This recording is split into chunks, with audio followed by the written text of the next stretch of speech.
सूक्त number 86 के मंत्र number 26 को पुनः पढ़ेंगे। यज्ञ करने वाले यजमानों के लिए परमात्मा, यज्ञ माने धार्मिक अनुष्ठान, साधना, भक्ति, और यजमान साधक भक्तों के लिए परमात्मा सब रास्तों को सुगम करता हुआ उनके सब रास्तों को खोल देता है, उनके विघ्नों को मर्दन करता है, उनके सब संकटों का नाश कर देता है और उनको पवित्र करता है। पाप कटेर पवित्र हुआ और अपने रूप को सरल करता हुआ, क्योंकि परमात्मा का ओरिजिनल जो शरीर है, एक सतीथि में जो सतलोक में रहते हैं सथिरे, वो तो एक रोमकोक में करोड़ सूर्यों मिला दे, करोड़ चंद्रमा, इतनी रोशनी है हम उसको देख नहीं सकते, हमारी आंखें बंद हो जाए, तो वो अपने रूप को सरल करता हुआ आए है अन्य रूप धारण करके वह कांति में परमात्मा कबीर देव, यहाँ लिखना था कबीर देव विद्युत के समान, हम उसको कबीर साहब कहते हैं, वो कबीर साहब विद्युत यानी आकाशीय बिजली के समान क्रीड़ा करता हुआ वर्णीय पुरुष को प्राप्त होता। वर्णीय माने नेक आत्मा को, अच्छी आत्मा को प्राप्त होता है। अब 27 में क्या बताया है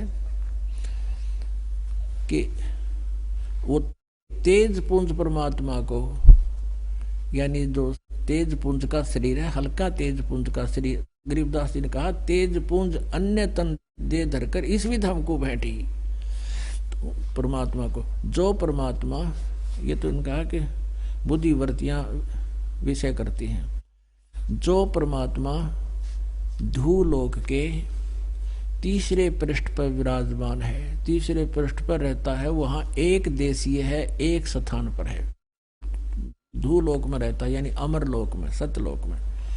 अब यहां देखना ऋग्वेद मंडल नंबर 9 सूक्त नंबर 82 का 1, 2, 3 आपको दिखाते हैं, बहुत स्पष्ट हो जाएगा। ऋग्वेद मंडल नंबर 9 सूक्त नंबर 82 और मंत्र नंबर, ये यहाँ से 82 शुरू हुआ है और इसका एक मंत्र ये है। इसमें कितना स्पष्ट किया है कि जो सर्व उत्पादक प्रभु, सर्व उत्पादक प्रभु यानी सबकी उत्पत्ति करता परमेश्वर, वो प्रकाश रूप है, साकार है, सद्गुणों की वृष्टि करने वाला है और पापों का नाश करने वाला है। और दयानंद कहे है पाप नाश करता है नहीं भगवान, 100 जगह लिख रखा है वेदों में, पाप नाश करता है परमात्मा, अपराध नाश करता है। और वह राजीव, राजा की तरह, राजीव राजा के समान, ये 269 पृष्ठ पे, अब 270 पे इसका शेष अनुवाद है। राजा के समान दसम यानी दर्शनीय है, राजा के समान देखण जोगा है, देखण जोगा। और वह पृथ्वी आदि लोक लोकांतरों के चारों ओर शब्दायमान हो रहा है। वह वर्णीय पुरुष को यानी अच्छी आत्मा को, जो दृढ़ भक्त है, उसको पवित्र करता हुआ प्राप्त होता है, उस अच्छी आत्मा को मिलता है। कैसे मिलता? जिस प्रकार विद्युत यानी आकाशीय बिजली स्नेह वाले स्थानों को आधार बनाकर प्राप्त होता है, जैसे आकाशीय बिजली ऐसी धातु पर गिरती है जिस पर उसका अट्रैक्शन होता है। जैसे कांस्य की धातु को वर्षा के दिनों में बाहर डाल दिया जाए तो अमूमन वहाँ पर बिजली गिर जाती है। तो पहले हमारे यहाँ थाली बेले कांस्य के होते थे, तो उनको वर्षा के दिनों में अंदर खवा दिया करते थे हमारे दादा दादी जी। तो इस प्रकार कहा कि जैसे विद्युत का अट्रैक्शन कांस्य धातु पर होता है, ऐसे ही वो अपनी पुण्य आत्मा पर, जिस पर उसका विशेष अट्रैक्शन है, उसी पर आकर गिरता है, उसी को आकर मिलता है भगवान। अब दूसरे में क्या बताया है, उसका उद्देश्य क्या है यहाँ आने का परमात्मा का? हे परमात्मा, उपदेश करने की इच्छा से आप है, ओहो, तत्व ज्ञान देने के उद्देश्य से आप उन महापुरुषों को प्राप्त होते हो। ओहो, स्पष्ट हो गया। आप अत्यंत गतिशील पदार्थ के समान हमारे आध्यात्मिक यज्ञ को प्राप्त होते हैं। हे आप, ये लिख दिया सर्वज्ञ है, आप कबीर देव हैं, आप कबीर साहब हैं। इन्हीं के शब्दों में सिर्फ थोड़ा सा सावधानी बरतनी आपने, परमात्मा ने दया कर रखी है। यदि ये दास अनुवाद करता तो कोई ना मानना, इसने ना वो पढ़े लिखे थे, ये भ्रम हो जाता। अब इन पढ़े लिखा पर कटवा दिया रोग परमात्मा ने। जो कति निराकार बताओ भगवान ने उनसे साकार सिद्ध करवा दिया। आप कबीर देव हैं, शुद्ध स्वरूप हैं, हमारे पापों को दूर करके हे अमर परमात्मा, सो मन अमर परमात्मा, आप हमको सुख दें अपना आत्माओं। अब आपको दिखाते हैं ऋग्वेद मंडल नंबर 9 सूक्त 96 का, जिसमें फिर से नाम को क्लियर किया है। सूक्त नंबर 96 का मंत्र 16 से लेकर 20 तक दिखाते हैं कि वहाँ थोड़ा सा लेते हैं हम, फिर थोड़ा आगे चलेंगे, अभी ज़्यादा नहीं डिटेल में जाएंगे। ऋग्वेद मंडल नंबर 9 सूक्त 96 का मंत्र 16। हे परमात्मन, गुह्यम माने रहस्य में, गुप्त, आपके उस सरोपरी रहस्य में यानी गुप्त, चारु माने श्रेष्ठ, नाम माने जो तुम्हारी संज्ञा है। ये नाम का नाम लिखना था, जो तुम्हारा श्रेष्ठ नाम है, गुप्त, जिसने कोई नहीं जानते, आप उसका ज्ञान कराइए। अब यहाँ 10वें में क्या कहा है कि वो शिशु जगानम हरियंतम मर्जंती शुभंती वहीन मरुतो गणेन कबीर गिरभी काव्येन कबीर संसोम पवित्रम अत्यति रेभन। अब रेबन का अर्थ है गर्जता हुआ, ऊंची स्वर में बोलता है। क्या बोलता है अब बताएंगे, ये नतड़ंगा कर रखा है बहुत से यहाँ। अब कबीर गिरभी, काव्यना कबीर, ये कबीर है, कबीर कहो चाहे कवि ही बोलो, जैसे पुनः कहो चाहे पुनर् कहो, तो उसका अर्थ है कि होता है। ये क्या बताते हैं कि शिशु रूप में प्रगट परमात्मा फिर धीरे धीरे जो अपनी लीला करता हुआ बड़ा होता है, फिर वो वहाँ प्रगट होता है, तो उस समय वो अपनी कबीर गिरभी कबीर वाणी को काव्य ना माने कविताओं से, लोकोक्तियों के माध्यम से, दोहों के माध्यम से उच्चारण करता है ऊंचे स्वर में पवित्र वाणी को। और वो कबीर संत सोम, संत माने वो ऋषि या संत रूप में वो अमर परमात्मा, वो कबीर आता है, कबीर देव आता है, वो कबीर देव है। इन्होंने इस कवि का अर्थ भी नहीं किया इसके अंदर है, क्योंकि फिर इन्हें लिखना पड़ता कितन कितना। ये केवल एक लिखा है कवि, जैसे ये है ना कबीर गिरभी, इसके उन्होंने ऊपर रै को ये अपसर्ग लगा के यहाँ लिख दिया और गिर भी अलग लिख दिया, ये कबीर गिर भी। हम इसको कहें कबीर गिर भी माने वाणी के द्वारा, कबीर वाणी के द्वारा, सीधा सा इन्हीं के शब्दों में कबीर वाणी, इसको कबीर मान लो।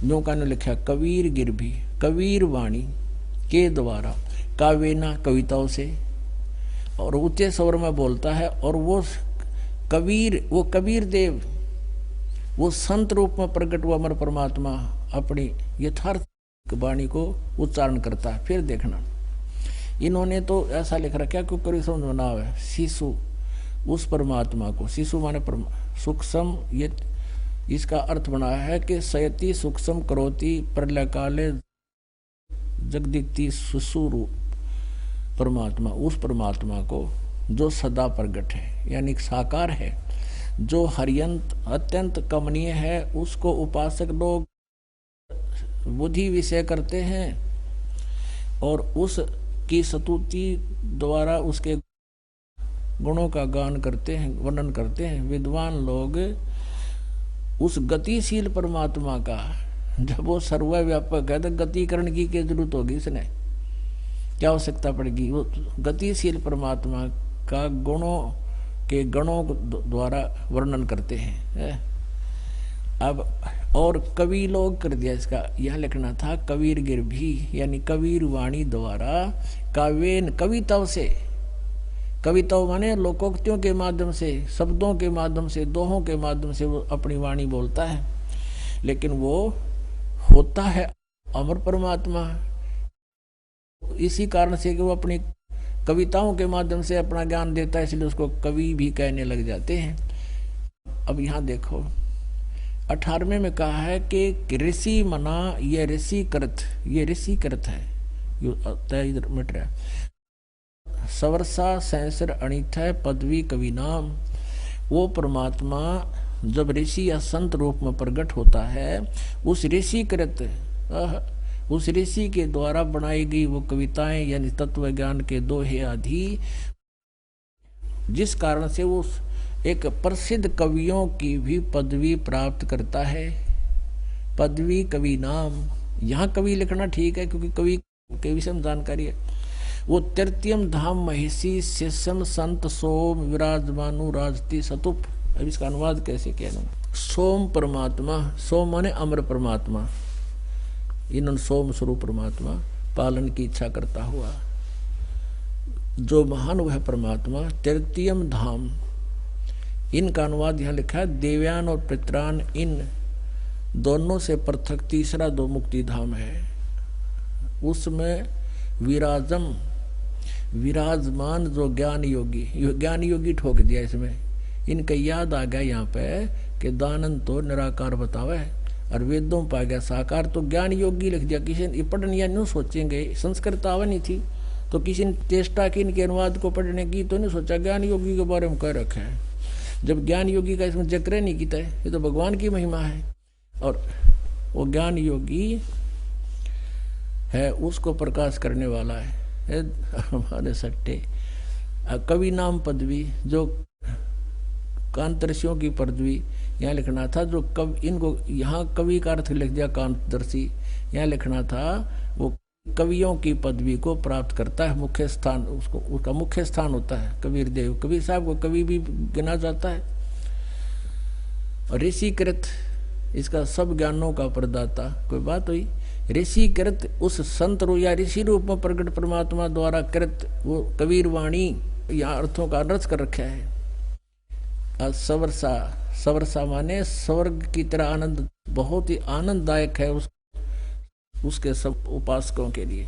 अब हमने ये देखना था कि वो परमात्मा तीसरे मुक्ति धाम में विराजमान, इनसे अड़ंगा कर दिया ज्ञान योगी। अब यहाँ क्यों ना लिखा है ज्ञान योगी?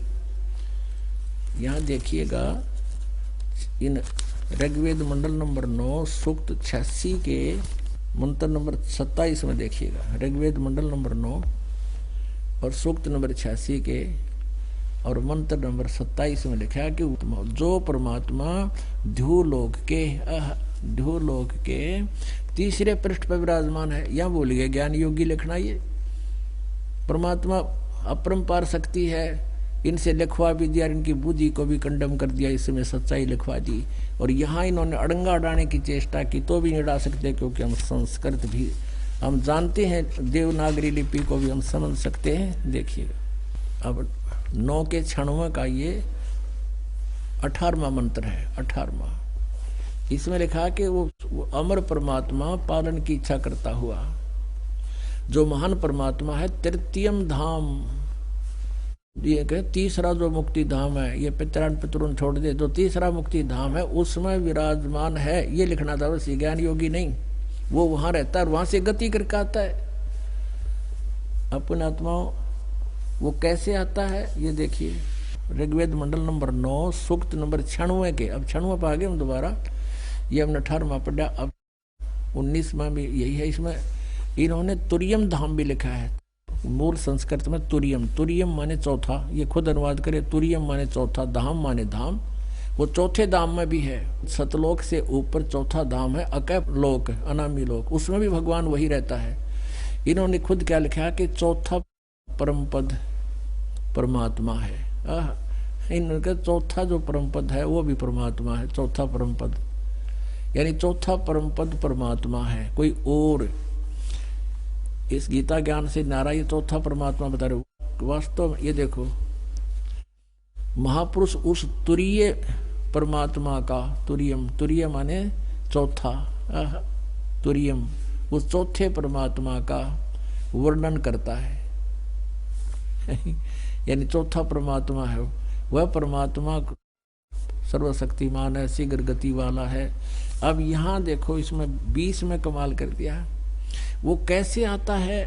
वह परमात्मा जिस प्रकार एक संघ को उसका सेनापति प्राप्त होता है, यानी उसके बहुत शस हो जाते हैं, और वो परमात्मा उनका एज ए कंट्रोलर होता है। और इसी प्रकार ब्रह्मांड रूपी कोष में प्राप्त होकर उच्च स्वर से गरजता हुआ अपने सच्चे ज्ञान को ऊंची आवाज में बोलता हुआ इस ब्रह्मांड रूपी विस्तृत प्रकृति खंड में भली भांति प्रविष्ट होता है। वहां से चलकर यहाँ से आता है।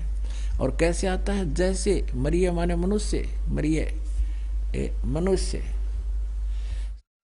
शोभर शरीर को धारण करता हुआ, जैसे मनुष्य शोभर शरीर को धारण करता हुआ अत्यंत गतिशील पदार्थों के समान प्राप्ति के लिए गतिशील होता है, हुआ धनों के लिए कटिबद्ध होता है, इसी प्रकार प्रकृति रूप ऐश्वर्य को धारण करता हुआ परमात्मा सदैव उदित है।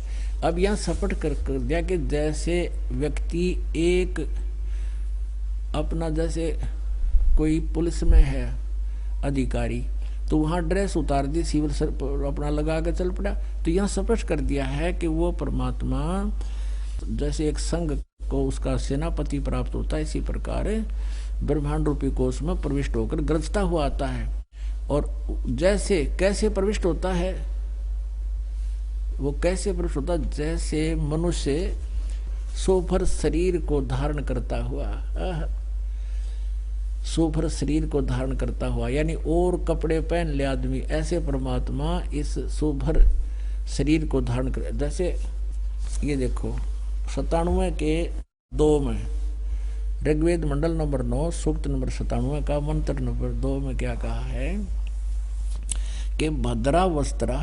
अब शरीर को संत लैंग्वेज में, आध्यात्मिक लैंग्वेज में वस्त्र भी कहते हैं। भद्रा वस्त्रा समन्या वसानय महान कबीर नीवचनानी सनसन।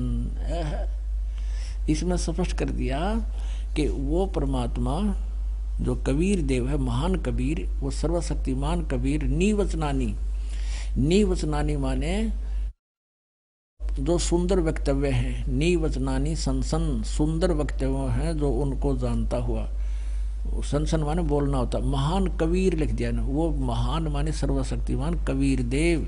अब यहाँ इसका अर्थ है कि वो परमात्मा सम अन्य, यानी उस परमेश्वर जैसा ही शक्तिशाली है, और वो अन्य सुंदर, अन्य वस्त्र माने अन्य शरीर, सम अन्य माने अलग कुछ, कोई और उसी के समांतर शक्ति वाला अन्य वस्त्र धारण करके, वस्त्र कहो तो शरीर कहो, चोला कहो जैसे संत भाषा में कहते हो, संत शरीर छोड़ गया, चोला छोड़ गया। वस्त्र कहो, चोला कहो, शरीर कहो। भद्रा वस्त्रा समन्या वसान है, यानी अन्य कोई वस्त्र, अच्छे वस्त्र, सुंदर शरीर धारण करके परमात्मा यहाँ आकर निवास करता है। और वो महान कबीर नी वचनानी सनसन, वो अपने उन लोकोक्तियों के माध्यम से, सुंदर वक्तियों से अपने सनसन माने वो वाणी बोलता है, कहता है। अब ये तो वेद बताते हैं कि वो परमात्मा सतलोक से चलकर आता है, और जिनको परमात्मा आकर मिले उन महापुरुषों ने भी यही जानकारी दी है। आदरणीय धर्मदास साहिब जी बांधवगढ़ मध्य प्रदेश में एक बहुत बड़ा अच्छा शहर था, उसमें एक बहुत धनी व्यक्ति रहता था, उसका पुत्र था धर्मदास। और इतना संपन्न थे वो धन में कि अगर उस क्षेत्र के राजा को कभी कोई प्राकृतिक आपदा आ जाती, जैसे कोई अकाल गिर गया या फ्लड आ गई, तो वो उस धर्मदास जी के पिताजी से वित्तीय सहायता प्राप्त करता था। और ऐसा धन युक्त व्यक्ति जो परमात्मा की खोज में घूम रहा है, वो कितनी पुण्यात्मा होगा पूर्व जन्म की। वो घूमता घूमता जैसा भी उसको गुरु मिला था, उसने डले ढोने बताए थे, उसी तरह चल पड़ा मथुरा में आया, वहाँ चक्कर काटने परिक्रमा देने के लिए और उस तालाब में नहाने के लिए, जहाँ कृष्ण जी नहाया करते। कृष्ण जी तो फिर वहाँ समुद्र में चले गए थे, वहाँ क्यों ना गए तुम सारे, आड़ो जोड़ में ला दिए, सारे मूर्ख बना दिया।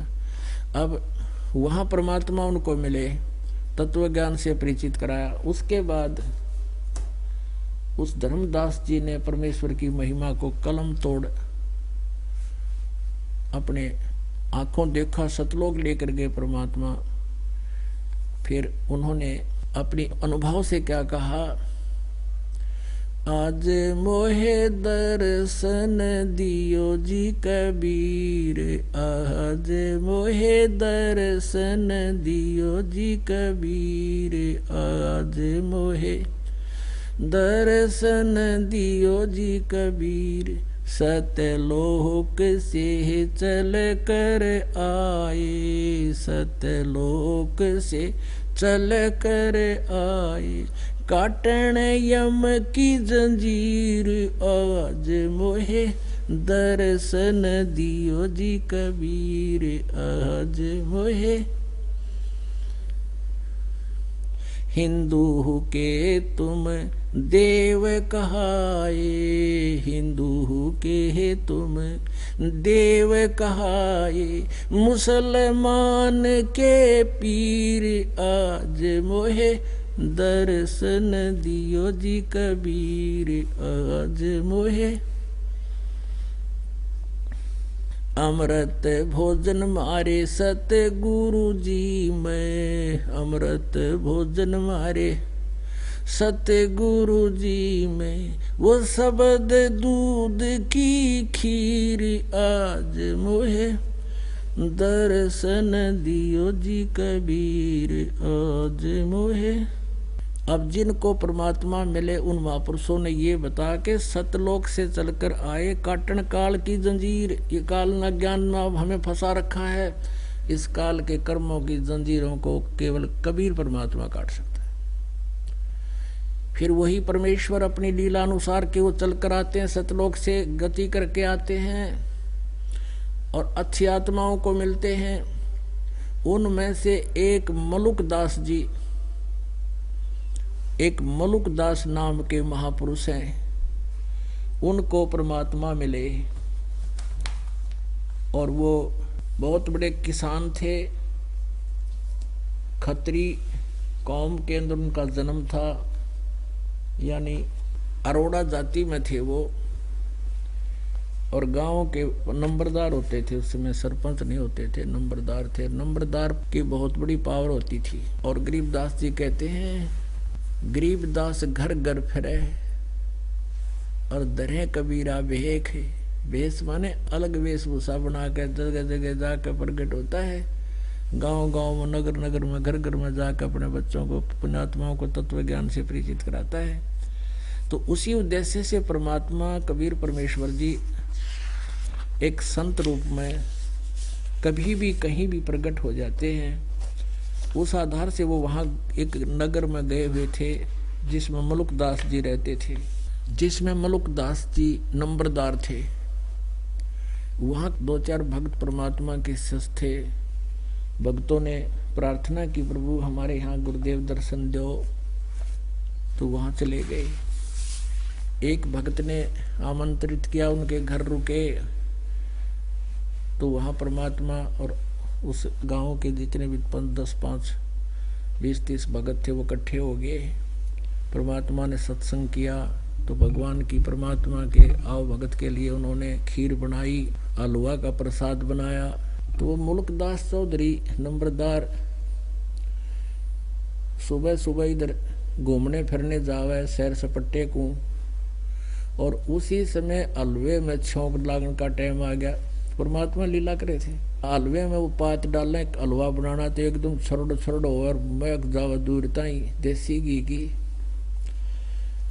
मुल्कदास ने एक दिन देखा, भाई क्या है इनका ऐसा, चला गया वो, चलो कोई होगा इनका तीज त्योहार।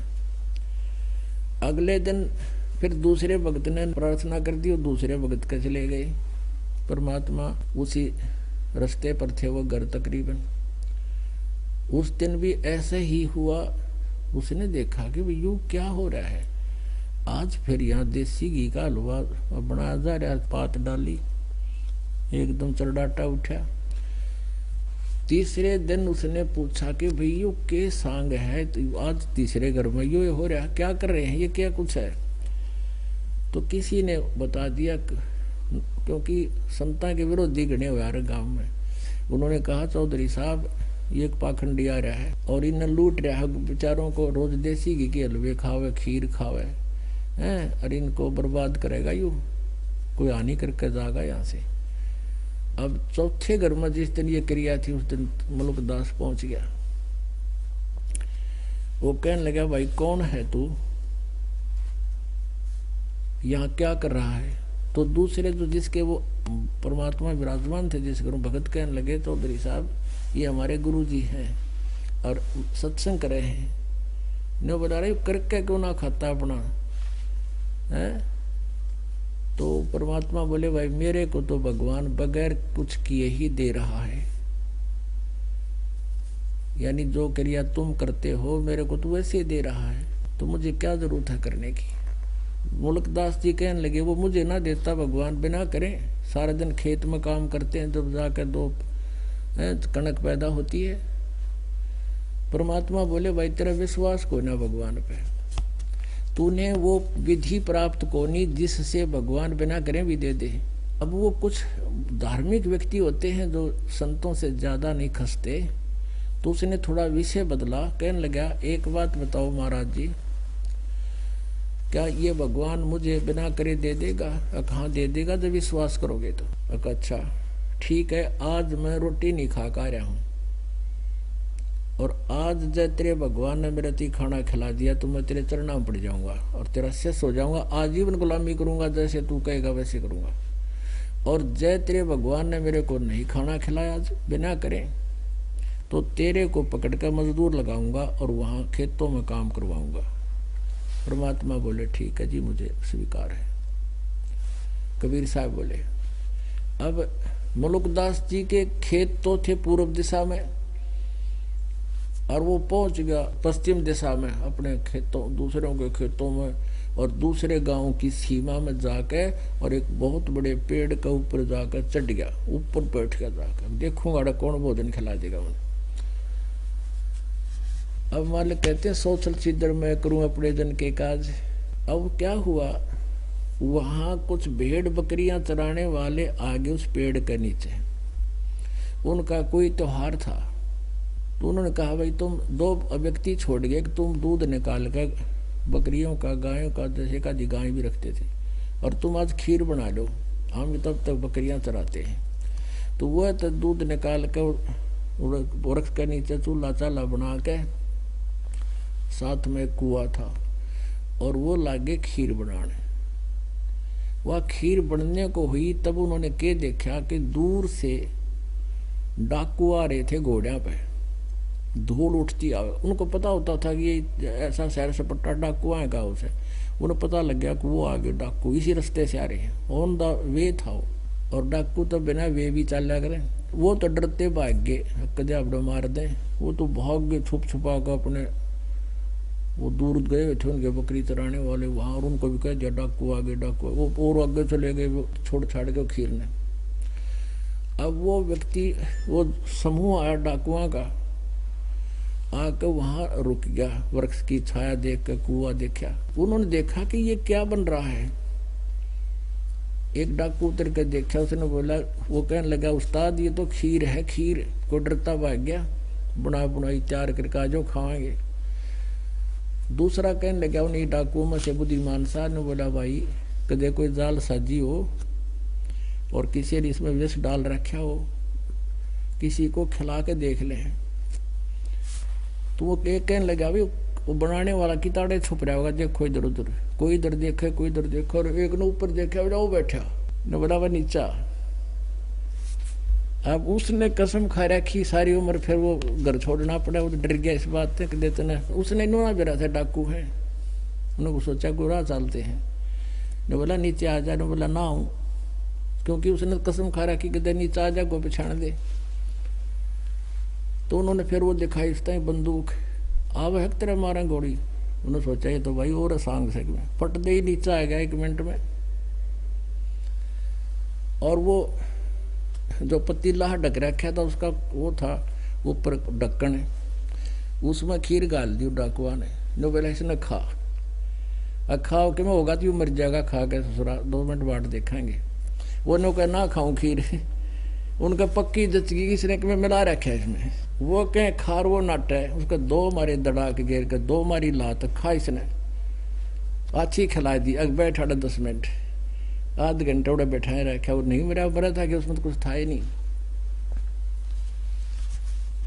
फिर उसको कहा तू भाग जा से, उसने तो सीधी डांट ठोकी। अब जब उस पर आपत्ति आई, उसने पता लग गया कि तो डाकुआ का फंस गया, तो तब उसने हाथ जोड़कर अंतरात्मा से प्रार्थना करी, हे गुरुजी आज मुझे बचा लो, मैं आपका शेष बनूंगा। और नरी खीर खानते तक ये बने थे, पक्के उस्ताद हैं। उड़ा उसका भय बढ़ गया, आकाश मर गया, जब जान बच गई तो उस महापुरुष से ही बचेगी। तो उसने हृदय से भी ये डिमांड करी थी। तो दूसरे कहा, उन्होंने कहा ना बाज ले, तब उसका घीसा गल गया, उन्होंने डांग ठोक दी और सीधा उस परमेश्वर कबीर देव जी के चरणा में आकर पड़ा। परमात्मा तंत्रियामी थे, सोचल सीधर मैं करूं, अपने जन के काज में लेने थे, शरण में पुण्यात्मा थी। परमात्मा ने कहा के बात चौधरी साहब, भगवान ने कुछ करी सेवा? ने बोला आपका भगवान तब मार मार खीर खिलावे है। तो उस दिन से वो चौधरी साहब दास मलोक हो गया, चौधरीपना छोड़ दिया, गुरु परमेश्वर के चरणों में आ गया। फिर उसको भी यही लीला की, भगवान ने सतलोक में लेकर गए उस आत्मा को। 3 दिन तक वो बेहोश पड़ा रहा।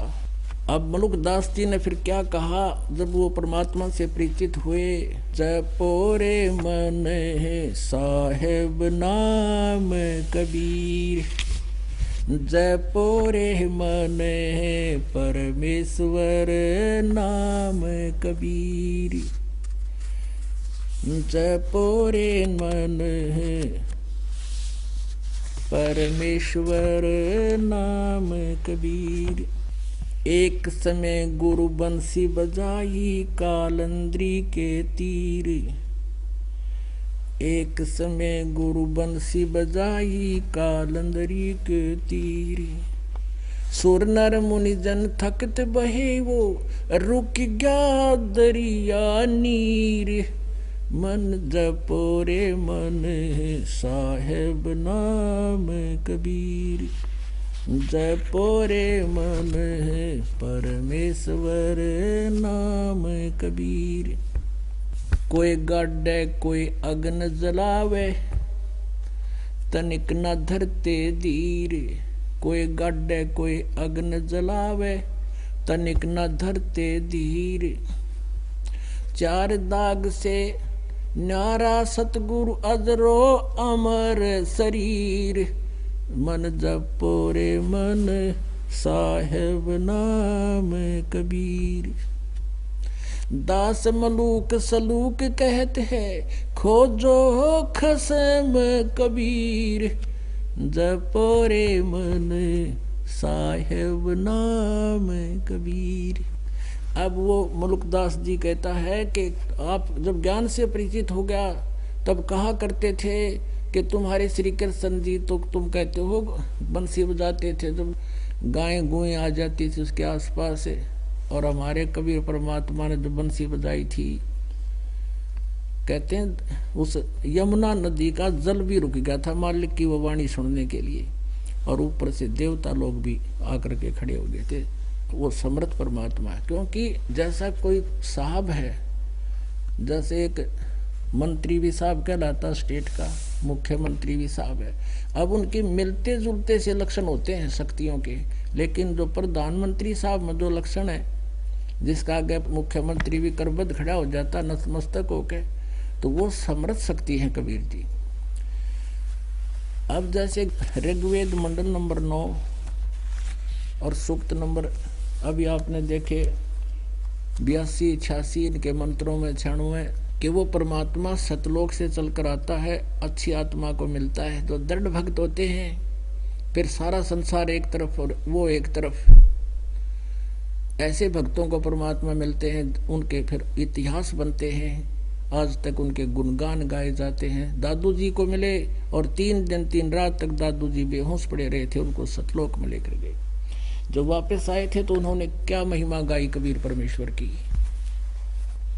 तो परमात्मा देखो, वेद बतावे, गीता जी बतावे, पवित्र वेद, ये सभी पवित्र सदग्रंथ बता रहे हैं, और आंखों देखा संत बता रहे हैं, तो सबकी मिलकर एक सुर हो गया, तो भगवान पहचानने में देर नहीं। अब दादू साहब जी क्या कहते हैं, जब वो परमात्मा से प्रीतित हुए। जिन मुझको निज नाम दिया, सोए सतगुरु हमारे, दादू दूसरा कोई नहीं वो कबीर सिरजनहारे। जो जो शरण कबीर के वो तिरगे अंत अपारे, दादू गुण के ता कहूँ भाई कहते न आवे पारे। भाई जो जो शरण कबीर के वो पार हो गए अनंत अपार। और कहते उस परमात्मा की क्या महिमा कहूँ, कहते हुए भी हमारी जीभ जो है ना थक जाती है, उसकी महिमा गुणगान करते करते। कबीर करता आप है दूजा ना कोई, दादू पूर्ण जगत को भक्ति दृढ़ावे सोए। पूरे जगत को जगत गुरु वो कबीर परमात्मा है। ठेका पूर्ण होवे जब सब कोई तजे शरीर, दादू काल चंपे नहीं जपे जो नाम कबीर। दादू जी कहते हैं देखो शरीर तो सबका जाओगा, एक दिन पूरा होगा श्वास, लेकिन जो परमात्मा की शरण में है, परमेश्वर का बताया हुआ नाम जाप करते हैं, उनके निकट काल नहीं आ सकता। जम जो राजा से डरे मिटे कर्म के लेख, अदली असल कबीर हैं ये कुल के सतगुरु एक। मासा घटे न तिल बधे विद न लिखे जो लेख, सच्चा सतगुरु भेंट करे ऊपर मारे मेघ। ये गरीबदास जी बता रहे हैं। अनंत कोट ब्रह्मांड का एक रति नहीं भारे, सतगुरु पुरुष कबीर हैं ये कुल के सिरजनहारे। उन महापुरुषों को जिनको भगवान मिला, उन्होंने उनका ठोक कर गवाही दी, अपने एफिडेविट दे दिए अपनी अमृतवाणियों में। जम जोरा, जम माने काल, यम जोरा माने मौत। काल डरे करतार से जय जय जय जगदीश, जोरा जोड़ी झाड़ता पगरज डारे शीश। गरीबदास जी कहते हैं यु काल डरे करतार से, कबीर परमेश्वर से, और हाथ जोड़कर कहता जय जय जय जगदीश।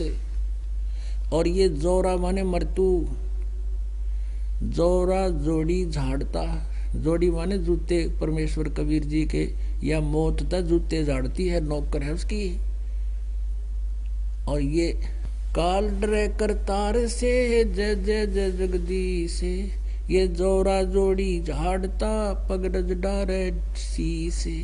कहते हैं कि हमारे कबीर परमात्मा की आज्ञा बिना भगत के निकट, यानी परमात्मा के भगत के पास ये मौत अकाल मृत्यु भी नहीं कर सकता। ये काल या मौत तो उसके जूते झाड़ती है कबीर भगवान के, लेकिन उम्र बढ़ा देता है कबीर परमेश्वर। ये समर्थ शक्ति है, वेद बताते हैं यही कि वो अपने भक्त की आयु बढ़ा देता है। थोड़ा सा एक और ये और प्रमाण दे दें भगवान का। अभी कबीर देवता आपका समझ में आ गया कि वेद कबीर देव कबीर साहब की महिमा कलम तोड़ गा रहे हैं। अब देखना ये ऋग्वेद में, ये है वही ऋग्वेद, इन आर्य समाजियों के द्वारा ही इसका अनुवाद है, मेरे सिद्धांत का कराया हुआ। और ये मेरे सिद्धानंद ने तो नहीं किया, लेकिन इसके नाम से ही व्याख्या करता जैसा भी है, इसमें फीत लिख लगा रखी है,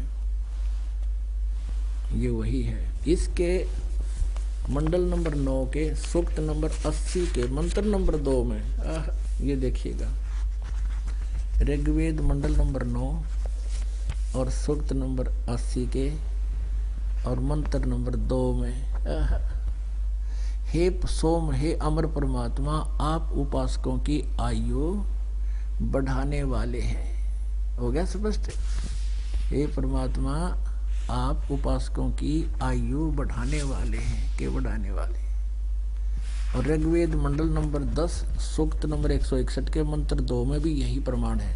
वहाँ इन्होंने याद आ गई दानंद तो भगवान ने बता करता कुछ भी ना कर सकता सत्यार्थ प्रकाश में। यहाँ देखिए ऋग्वेद मंडल नंबर 9 और सूक्त नंबर 161 है।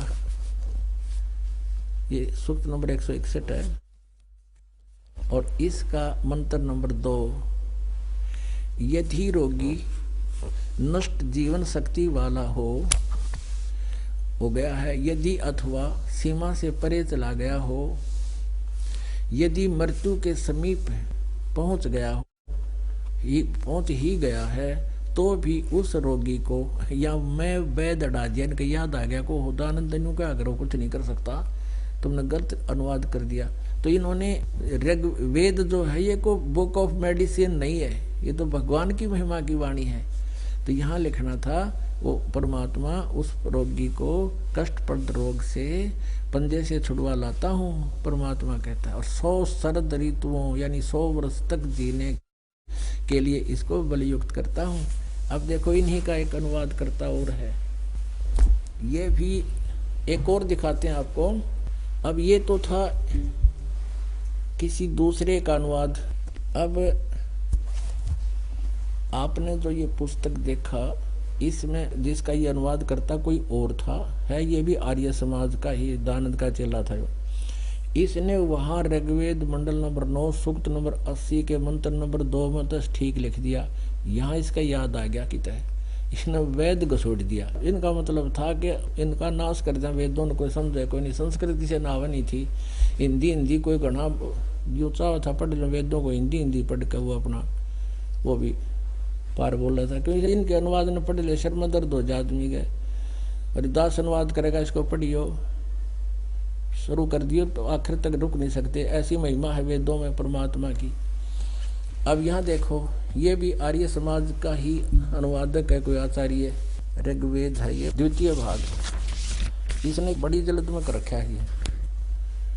यहाँ देखियो ये कौन है प्रकाशक, प्रकाशक है पंडिता राकेश रानी, पंडिता राकेश रानी। और इसके कौन है अनुवादक, प्रधान कार्यालय वेद मंदिर महात्मा वेद भिक्षु सेवाश्रम लेखराम नगर इब्राहिमपुर, ये मुखमेलपुर दिल्ली, दूरभाष इतना दान संस्थान से प्रकाशित है। और यहाँ इसका अनुवाद करता ये इसका महात्मा वेद भिक्षु भारतेंद्र नाथ, ये करोल बाग नई दिल्ली से छपा है। अब इसके देखो 10वें मंडल का 161वें सूक्त का मंत्र नंबर 2 इसने सही कराया है। ये है 161 ऋग्वेद मंडल नंबर 2 सूक्त 161, ये यहाँ से शुरू होता है, ये इसका दूसरा मंत्र यहाँ पर है।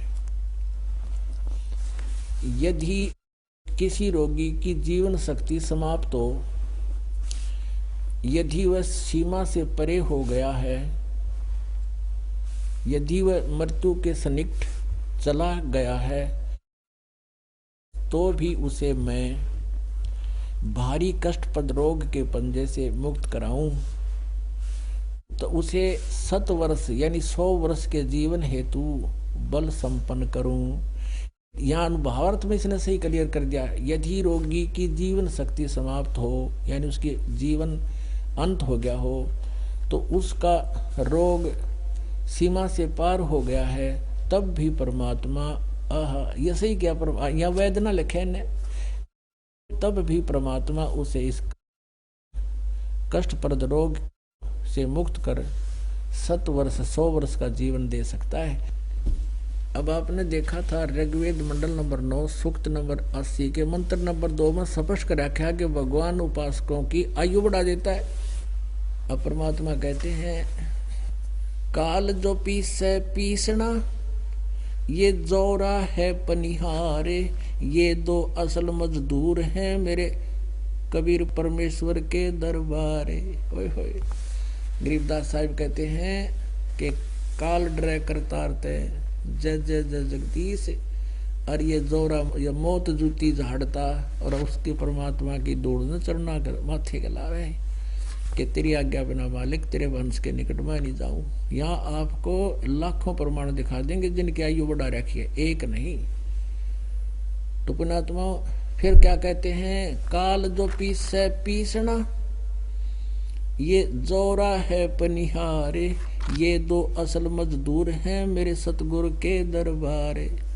ये थारा 21 ब्रह्मांड का मालिक यू काल, गीता अध्याय नंबर 11 के श्लोक नंबर 32 में कहे मैं काल हूँ, स्वप्नों कर दूंगा और मार दूंगा। और फिर वह खुद ही कहता है कि परमात्मा तो कोई और है, वो तो उत्तम पुरुष है, तू अन्य उसकी शरण में जा, जब तू परम शांति को प्राप्त होगा। तो यहाँ गरीबदास साहिब वो कह रहे हैं कि काल तपी से पीसना, यानी उसके आटा पीसा भगवान का। कहने का भाव ये है कि उसके सामने ये तो एक ऐसे एज ए सर्वेंट है, और मौत है पनिहार जिसका पानी भरे, और ये दो असल मजदूर है वे परमेश्वर कबीर साहिब के दरबार। अब वही दादू साहब जी कह रहे हैं, आदमी की आयु घटे तब यम घेरे आए, सुमरण किया कबीर कहा दादू लिया बचाए। अब क्या लीला करते हैं, दादू जी की मृत्यु हो जाती है, परमात्मा उसको वापस छुड़वा के लाते हैं, छोड़ इधर, और धर्मराज हाथ जोड़ के खड़ा हो जाता है और कहते भगवान ले जाओ, गलती बन गई हमसे। उसके बाद दादू साहब कह रहे हैं कि आदमी की आयु घटे तब यम घेरे आए, यु काल आकर घेर लेता है, और सुमरण किया कबीर कहा दादू लिया बचाए।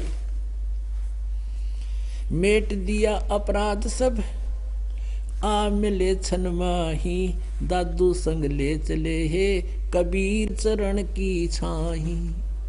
कि जो ही मैंने याद किया एक क्षण में पहुंचूंगा, क्षण एक में बिजली जैसी गति से परमात्मा आकर अपनी नेक आत्मा को मिलते हैं, ये वेद प्रमाण देते हैं। और साथ में ये महापुरुष जिन नेक आत्माओं को परमात्मा मिले हैं उन्होंने ये प्रमाणित किया है।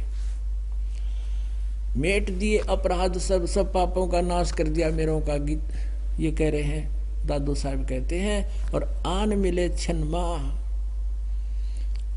एक क्षण में सेकंड के कुछ हिस्से में परमात्मा आ जाते ना, तो काल खा जावा उन्हें। सेवक देव निज चरण का दादू अपना जाने, बिरंगी सत कबीरे ने हम कर लिया आप समान।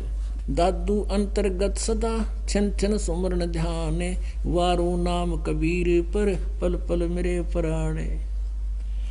सुन सुन साख कबीरी की यु काल नवावे माथे, धन धन तीनों लोक में है दादू जोड़े हाथ। के सुन सुन साख कबीर की, कबीर परमेश्वर की समर्थता की महिमा को सुनकर, साख को उसकी वास्तविकता को सुनकर, कहते परमात्मा की महिमा जहाँ चर्चा होती है यु काल भी नतमस्तक हो जाता है। सही सत कह रहे हैं। और धन धन तीनों लोक में दादू जोड़ा हाथ।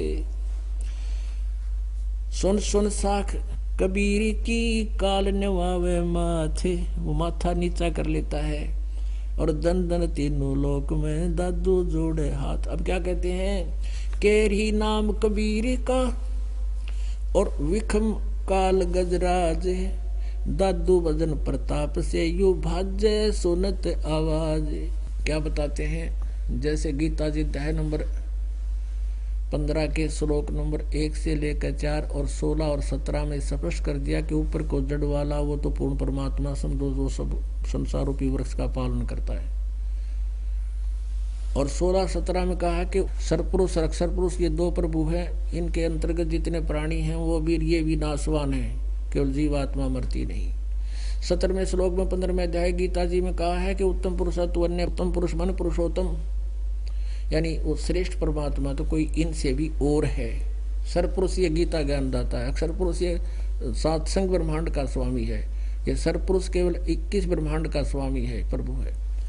और परम अक्षर पुरुष परम अक्षर ब्रह्म वो असंख्य ब्रह्मांड का कंट्रोलर है, ओवरऑल कंट्रोलर है इन सब के ऊपर।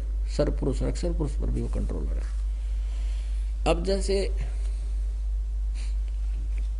और बताया है वही तीनों लोकों में प्रवेश करके सबका धारण पोषण करता वही परमात्मा है। अब 15वें अध्याय के 18वें श्लोक में यू गीता ज्ञान दाता अपनी सतिथि बताओ है कि मैं तो लोक वेद के आधार से प्रभु पुरुषोत्तम कहलाता हूँ, प्रसिद्ध हो रहा हूँ।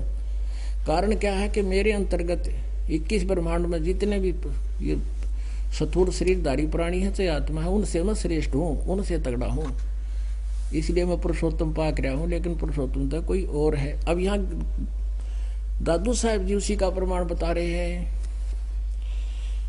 कि केरी नाम कबीर का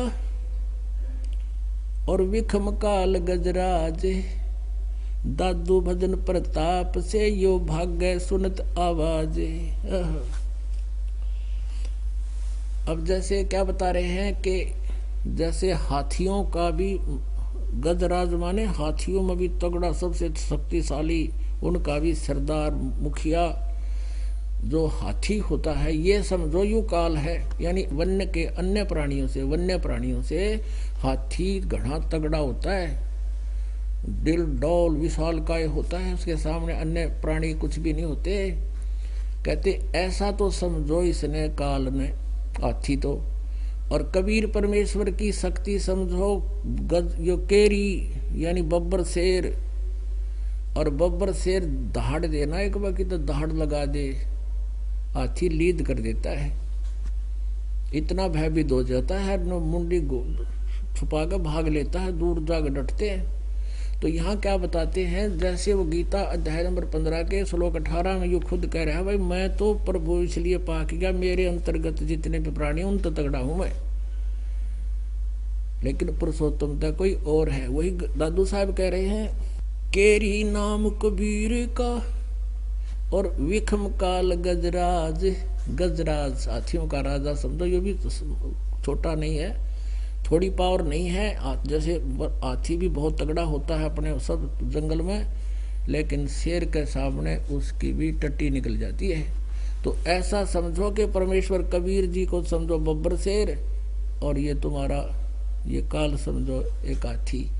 ये खुद कहता है मैं इन तो तगड़ा हूँ, इसलिए पुरुषोत्तम प्रसिद्ध हो रहा हूँ। लोकवेद माने कहा सुना, तो यानी दंत कथा से।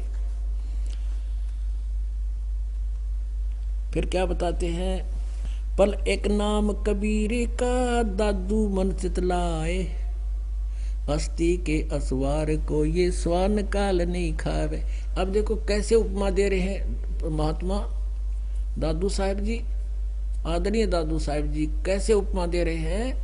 अब तो यहाँ उपमा दे दी कि काल को तो समझो हाथी और परमात्मा को समझो बब्बर शेर। अब क्या बता रहे हैं कि काल को तो समझो कुत्ता और तुम बैठ गए हाथी पे, यानी परमात्मा कबीर जी की शरण को समझ। अब ये उदाहरण है कि तुम हाथी पर बैठ गए परमात्मा कबीर जी की शरण माने से, और हाथी कहीं गांव में चला जाता है तो गांव के सारे कुत्ते उसको चोरते भो भो भो भो, और करें 50 फुट दूर निकट नहीं आ सकते। उनको पता है अगर एक भी मार दिया 7 मरेंगे। तो कहने का भाव ये है, दादू साहब कह रहे हैं कि आज तुम इतने सुरक्षित हो गए कबीर साहब की शरण में, जैसे तुम हाथी पर बैठ गए हो। और काल समझो कुत्ता है, वो भौंकता रहेगा, घुर घुर जरूर करेगा क्योंकि इसकी आदत से लेकिन जब तुम डरते तो पड़ गए तो यू खावेगा, यानी हाथी तो उतर गए थे और ऊपर बैठे रहे तो इसकी रीत से बाहर हो गए तुम, इसकी पहुंच से बाहर हो। अब पल एक नाम कबीर का दादू मन चितलाए, हाथी के असवार को ये स्वान काल नहीं खावे। सुमरत नाम कबीर का कटे काल की पीरी, दादू दिन दिन ऊंचा होए परमानंद सुख सीरी। दादू नाम कबीर की जय कोई लेवे ओटे, तिनको कभी लागे नहीं ये काल वज्र की चोटे। ये काल वज्र मारा है। जैसे पोलैंड देश का पूरा मंत्रिमंडल जिसमें 96 मंत्री थे, 95 थे, कितने थे, वो सारे एक जहाज में जा रहे थे, किसी ने रोण जावे थे, किसी का शोक व्यक्त कर आप मर गए। अब ये इसका वज्र मार दिया इसने, काल ने एक चोट मार दी, खराब कर दिया, वो जहाज सारे मर गए इकट्ठे। और भी जगह जगह एक्सीडेंट होते हैं। कहते हैं दादू नाम कबीर की जय कोई लेवे ओटे, तिनको कबू लागे नहीं वो काल वज्र की चोट। कि उसका काल वज्र की चोट, इस तरह की दुर्घटना वो नहीं कर सकता उस भगत की। जब सच्चे बनते हैं, सच्चे जलते हैं, यानी उसकी रह हाथी पे है, नीचे पड़ गया तो खावेगा, वही काल है तो उसका स्वभाव है। अब क्या बताते हैं, और संत सब कूपे हैं ये कहते धरिता नीरे, दादू अगम अपार है ये दरिया सत्य कबीर। कहते हैं अन्य संतों को भी तुम कहते हो उस संत ने ऐसा लाभ दे दिया, उस भगवान कृष्ण ने ऐसा लाभ दे दिया। कहते हैं और संत सब कूप हैं, ये समझो वो कुएं हैं। और केतेक जरीता नीर, कुछ एक ऐसे जो झरने छोटे मोटे बह रहे हैं, जरीता यानी झड़का पानी झर झर कर निकल रहा है। और दादू अगम अपार है ये दरिया सत कबीर, यानी कबीर जी की समर्थता बता रहे हैं कि कबीर साहब को तो दरिया समझो, दरिया। और जो छोटे मोटे भगवान के तुम गुण गाओ हो, किसी को कुआ समझ लो, रामकृष्ण और निशा ब्रह्म ने सरपुरुष निशा समझ लो, दरिता नीर झरना झरना की तो थोड़े टुकड़े में गए, थोड़ी राहत दे दे। और कबीर साहब को समझो दरिया, जिसमें नहर भी निकाल लो और नहा भी लो और खेती भी कर लो, फिर भी पर्याप्त जल रहता है। अब ही तेरी सब मिटे ये जन्म मरण की पीरे, जन्म मृत्यु सदा के लिए। वो भक्ति इस परमेश्वर कबीर जी की भक्ति करने से सदा के लिए मोक्ष हो जाता, फिर लौटकर संसार में नहीं आते। जन्म मृत्यु नष्ट हो जाती, सदा के लिए समाप्त हो जाती है। और गीता ज्ञानदाता कहता अर्जुन तेरे और मेरे सदा जन्म मृत्यु रहेंगे और आगे मरेंगे, पहले भी मरते थे। अब ही तेरी सब मिटे ये जन्म मरण की पीड़े, श्वास उश्वास सुमर ले तू दादू नाम कबीर। वो मंत्र है सांस उश्वास से सिमरन का, सतनाम सुमर ले, श्वास उश्वास सुमर ले दादू सतनाम कबीर, यानी कबीर जी का दिया हुआ जो सतनाम है। कोई सरगुण में रीत रहा, कोई निर्गुण ठहरावे, दादू गति कबीरी की मोह पे कहीं न जाए। कोई तो सरगुण कह है, कोई निर्गुण कह रहा है। निर्गुण तो ये नो बताओ है, भगवान निराकार दिखता है कोई ना, और ये गलत डेफिनेशन करें। और सरगुण बताते हैं ये संसार ही उसका सरगुण रूप है, ये ब्रह्मांड है और ग्रह पर चांद सूरज ये उसका साकार रूप है। कहते कोई सरगुण में रीझ रहा, कोई निर्गुण में रीझ रहा, कोई सरगुण ठहरावे, दादू गति कबीर की वह मोह पे कहीं न जाए, वो कोई और है। दादू नाम कबीर का सुन के कापे काले, ओए होए। कहते दादू साहब कह रहे हैं कबीर परमेश्वर का नाम सुन के भी ये काल ऐसे थर थर कांपता, जैसे शेर की दहाड़ में हाथी लीद कर जाता है। कहते हैं दादू नाम कबीर का ये सुन के कापे काले, नाम भरोसे नर चले है बाका ना होवे बाले।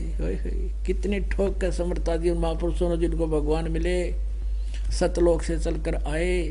कहते हैं जो नाम भरोसे, दादू नाम कबीर का सुन के कापे काल, और नाम भरोसे नर चले, यानी दृढ़ रहे मालिक के नाम के ऊपर, इसको छोड़े नहीं पाले ने। फिर कहते हैं उसका बाल बांका भी काल नहीं कर सकता। जिन मोह को निज नाम दिया, सोए सतगुरु हमारे, दादू दूसरा कोई नहीं, ये कबीर सिरजनहारे। पुणात्माओं, इस दौरान के सत्संग में ये कंसेप्ट क्लियर हो गया कि सभी सदग्रंथ बताते हैं कि कबीर इज गॉड। वो कैसी लीला करता है, वो अपने तीसरे मुक्ति धाम में सतलोक में रहता है, वहां से गति करके आता है। और खुद परमात्मा कहते हैं सतलोक से हम चल आए काटन काल की फांसी, अवगत से चल आए मेरा कोई भेद मुरहम ना पाया। काशी शहर जल विच डेरा तहां दुल्हाए न पाया।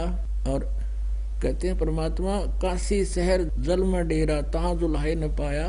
मात पिता मेरे कोई नाही, ना मेरे घर दासी, दुल्हे का सुत आन कहाया, यो जगत करे मेरी आसी। कहते हैं मेरे ना मात पिता ना मेरा कोई पत्नी, मैं तो सतलोक से चल कर आया था और वहां जंगल में उस कमल के फूल पर जल में डेरा डाला था। और ये कहते हैं जुलाहे का पुत्र आन कब आया, यो जगत करे मेरी हंसी। तो परमात्मा कहते हैं हम सतलोक से अवगत से चलाए, मेरा कोई भेद मरम ना पाया। ये खुद भी यही अपनी सच्चिदानंद की वाणी में कहते हैं। और जिन्होंने परमात्मा पाया वो संत भी ये प्रमाण देते हैं, हमारे सदग्रंथ भी ये प्रमाण देते हैं। प्रमाणित हुआ कबीर इज गॉड। बोलो सतगुरुदेव।